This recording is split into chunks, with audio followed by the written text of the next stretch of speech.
Warm welcome to all of you. हमारे सामने 2018 batch के एक सफल सब इंस्पेक्टर श्री राहुल जी हैं। राहुल जी ने अपना मास्टर्स दिल्ली यूनिवर्सिटी से मॉडर्न इंडियन हिस्ट्री में किया है और साथ ही साथ वो जीआरएफ होल्डर भी हैं। राहुल जी, स्वागत है आपका ब्लैक स्लेट पब्लिकेशन में। और मैं चाहूँगा और हमारे दर्शक भी चाहेंगे कि आप एक स्टूडेंट से कैसे दरोगा तक की जर्नी पूरी की है आप, और उसके बारे में कुछ हम लोगों को बताएं। धन्यवाद राहुल जी और ब्लैक स्लेट पब्लिकेशन, जो आप इस कोरोना महामारी के दौर में भी लोगों तक शैक्षणिक गतिविधियों को विभिन्न माध्यमों से जारी रखने का प्रयास किया है। और मैं दरोगा परीक्षा के बारे में ही मुख्यतः बात करूंगा। तो ये परीक्षा 3 स्तरों से होकर गुजरती है, जिसमें प्री, मेंस तथा पीईटी यानी कि फिजिकल इंडोरेंस टेस्ट, ये 3 स्तर होते हैं। फिर इसके बाद मेडिकल की परीक्षा होती है, लेकिन मुख्यतः इसमें 3 ही चरण होते हैं जिससे आपको पास करना होता है। राहुल जी, इस चीज़ को थोड़ा विस्तार से आप मुझे बताइए कि जो प्री में क्या लोगों को करना चाहिए और किस चीज़ पे बहुत ज़्यादा फोकस रखना चाहिए। जैसे कि प्री में बहुत सारा एक वास्ट सिलेबस होता है, तो प्री में किस तरीके से क्वेश्चन को टैकल करना चाहिए और क्या अपने दिमाग में चलाते रहना चाहिए कि हमें किस तरीके से क्वेश्चन को इस मोड में और इस तरीके से सॉल्व करना है, प्लीज़ बताएं। प्री परीक्षा में 100 प्रश्न होते हैं जो ऑब्जेक्टिव टाइप के होते हैं, जिसके लिए 200 अंक निर्धारित होते हैं। इसमें विभिन्न विषयों से प्रश्न आते हैं, जिसमें history, geography, polity, economy, environment, science and technology, miscellaneous प्रश्न तथा करेंट अफेयर्स के प्रश्न आते हैं। जिसमें सबसे पहले मैं हिस्ट्री की बात करना चाहूँगा। हिस्ट्री में लगभग 10 से 15 प्रश्न आते हैं हिस्ट्री से, जिसमें आधुनिक इतिहास यानी कि मॉडर्न हिस्ट्री से सबसे ज़्यादा प्रश्न होते हैं। इस सेक्शन से प्रश्न आने की प्रायिकता ज़्यादा होती है, तथा साथ ही फ्रीडम स्ट्रगल में बिहार का योगदान ये बहुत महत्वपूर्ण है।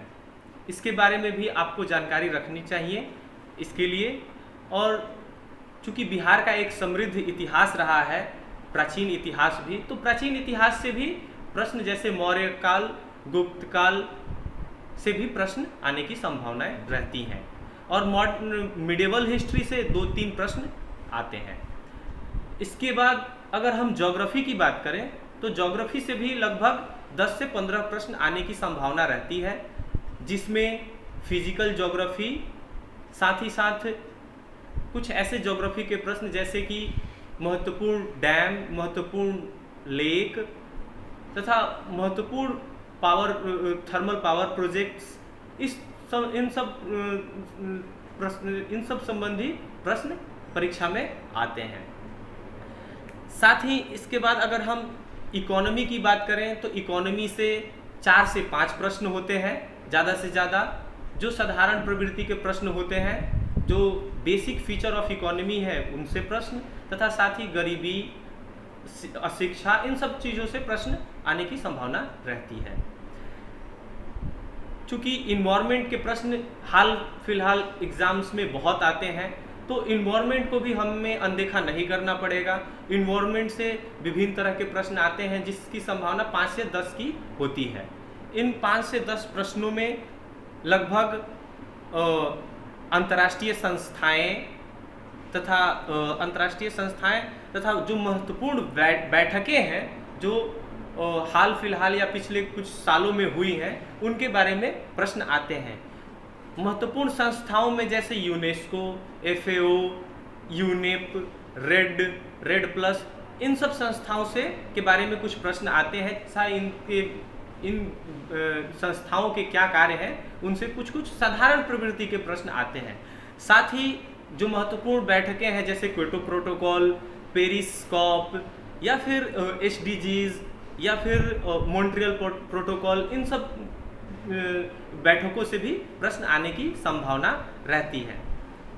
इसके बाद साइंस एंड टेक्नोलॉजी पर विशेष फोकस रहता है प्री एग्जाम में। साइंस एंड टेक्नोलॉजी से लगभग 15 से 20 प्रश्न आने की संभावना रहती है। इन 15 से 20 प्रश्नों में सबसे ज़्यादा हमें बायोलॉजी पे फोकस करना चाहिए, क्योंकि बायोलॉजी से प्रश्न अप्लाइड सेक्शन से आते हैं। जो साधारण प्रवृत्ति के प्रश्न होते हैं जिनमें आपका श्वसन या फिर मानव पाचन तंत्र या विभिन्न तरह के प्रश्न जो और भी एग्जाम्स में पूछे जाते हैं, उन्हीं तरह के प्रश्न इसमें भी आते हैं। साथ ही ज्योग्राफी फिजिक्स से प्रश्न जो अप्लाइड पार्ट होते हैं उन्हीं से प्रश्न आते हैं, जैसे आकाश नीला क्यों दिखता है, प्रकाश का प्रकीर्णन या फिर अपवर्तन, इन सब तरह के प्रश्न परीक्षा में आते हैं। रसायन विज्ञान में भी बहुत ही साधारण प्रवृत्ति के अप्लाइड प्रश्न ही आते हैं। इसके साथ मिसलेनियस पे भी एक खास फोकस होता है। मिसलेनियस में आपको लगभग 5 से 10 प्रश्न आने की संभावना रहती है, जिसमें कई फुल फॉर्म या फिर स्पोर्ट्स एक बड़ा सेक्शन है, जिसमें से 3 या 4 प्रश्न आने ही आने हैं। और इन 3-4 प्रश्नों में खेलों से संबंधित शब्दावलियाँ, खेलों से संबंधित जितने भी खिलाड़ी हैं उनके विषय में इस तरह के प्रश्न आते हैं। जैसे शब्दावलियों में कि डोलोड्रम किस खेल से संबंधित है, या फिर ड्यूस किस खेल से संबंधित है, इस तरह के, या फिर जो कोई खिलाड़ी अभी चर्चा में है उसके बारे में प्रश्न आ सकते हैं। जैसे हाल ही फिलहाल महेंद्र सिंह धोनी और सुरेश रैना ने संन्यास लिया है, इसके बारे में भी प्रश्न आ सकता है। साथ ही साथ विभिन्न खेल प्रतियोगिताएं जो हाल फिलहाल में हुए हैं, जैसे ओलंपिक, एशियन गेम्स या फिर राष्ट्रमंडल खेल हो, या विभिन्न टेनिस के टूर्नामेंट हो, या फिर क्रिकेट के टूर्नामेंट हो, इनसे प्रश्न आने की संभावना रहती है। इसके बाद जो सबसे बड़ा सेक्शन है वो है हमारा करेंट अफेयर्स। प्री परीक्षा में करेंट अफेयर्स पर विशेष बल होता है।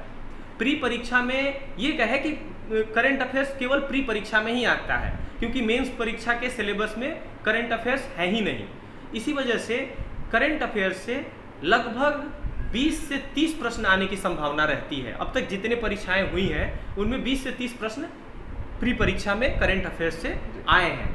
और इन प्रश्नों में जो हाल फिलहाल चर्चा में रहा है उनसे संबंधित प्रश्न आने की संभावना रहती है। जैसे अभी हाल फिलहाल में कोरोना महामारी का दौर चल रहा है, कोविड-19 बीमारी का दौर चल रहा है, तो इससे संबंधित जितनी भी सूचनाएं हैं आपको जानकारी होनी चाहिए। इससे प्रश्न आने की संभावना पूरी संभावना है। साथ ही इन जो घटनाएं होती हैं दिन प्रतिदिन, जो भी समाचार में आते हैं, उनके बैकग्राउंड में जाकर उसके बारे में भी जानकारी रखनी होगी। हो सकता है उससे जुड़े प्रश्न पूछे जा सकते हैं। तो ये प्री का सिलेबस होता है। इसमें प्री परीक्षा में हमें 100 प्रश्नों का जवाब देना होता है। यही है इसका सिलेबस। राहुल जी, आप मुझे प्री के साथ साथ मेंस और फिजिकल के बारे में डिटेल बताएं कि मेंस में क्या करना होता है, फिजिकल में क्या जानकारी जानने की ज़रूरत है, कि उसमें हमें किस तरीके से प्रिपेयर रहना होगा। देखिए, प्री परीक्षा के बाद मेंस परीक्षा का आयोजन किया जाता है, जिसमें मेंस परीक्षा में भी प्री परीक्षा की तरह ही प्रश्न आते हैं। प्रवृत्ति लगभग सेम होता है, जिसमें आपको history, geography, polity, economy, environment, science and technology, miscellaneous, जितने भी मैंने सब्जेक्ट्स बताए, इन सब से प्रश्न आते हैं। इसमें हिस्ट्री के भी जो मैंने प्री में बताया वैसे ही प्रश्न आते हैं। पॉलिटी में प्रश्न साधारण प्रवृत्ति के आते हैं, जो और भी परीक्षाओं में पूछे जाते हैं, उसी तरह के प्रश्न होते हैं, जो रिपीटेड क्वेश्चन होते हैं। वो किताबों में वो प्रश्न मिल सकते हैं, उस तरह के प्रश्न आते हैं। ज्योग्राफी में भी उसी तरीके के जो मैंने प्री के लिए बताया वैसे ही प्रश्न आते हैं। इसमें वर्ल्ड ज्योग्राफी से प्रश्न बहुत ही कम या नदारद ही रहते हैं, ये होता है। साथ ही इसके साथ जो 2 मेजर सेक्शन जुड़ जाता है, इसमें मैथ्स और इसके साथ ही इसमें 2 सेक्शन जुड़ जाता है, वो है मैथ्स और रीजनिंग। इन दोनों से 20 प्रश्न लगभग आते हैं। जिसमें 10 प्रश्न रीजनिंग के तथा 10 प्रश्न मैथ्स के होते हैं। इसके बाद फिजिकल परीक्षा में पहले रनिंग होता है, फिर इसके बाद शॉर्ट पुट के बाद हाई जंप, लॉन्ग जंप तथा इसके बाद हाइट तथा चेस्ट का मेजरमेंट पुरुषों के लिए होता है तथा महिलाओं के लिए भी इसी तरीके का कुछ प्रक्रिया है। मेंस पे मैं और फिजिकल एग्जाम पे भी मैं अलग से आप लोगों को वीडियो बनाकर और विस्तार से इसके बारे में आप लोगों को बता दूंगा, या फिर उसके प्रवृत्ति पर भी आप कुछ प्रश्नों के साथ आप लोगों को मैं मार्गदर्शित कर दूंगा।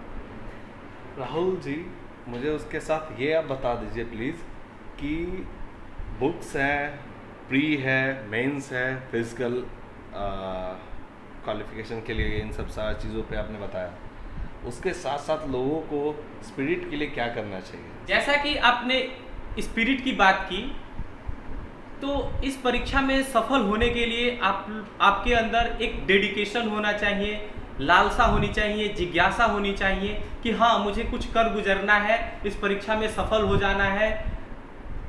और आप जानते हैं कि दरोगा एक ऐसा पद है जिससे आप समाज के एक निचले तबके की आप सेवा कर सकते हैं और एक कह सकते हैं कि फर्स्ट हैंड सर्विस आप लोगों तक प्रोवाइड करते हैं।